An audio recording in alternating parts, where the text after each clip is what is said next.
Waaw! Baga chaanaala kiyyaa dameetti nagaan dhuftan jecha.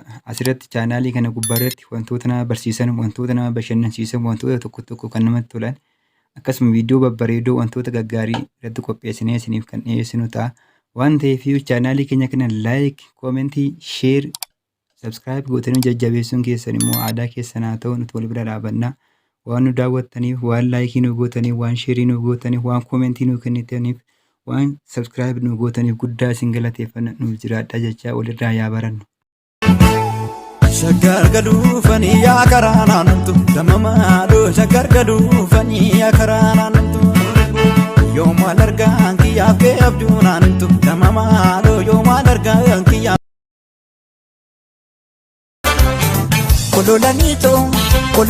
Kololanii saa biliqisiitoo yamarartuutoo numaraatee wal'isan.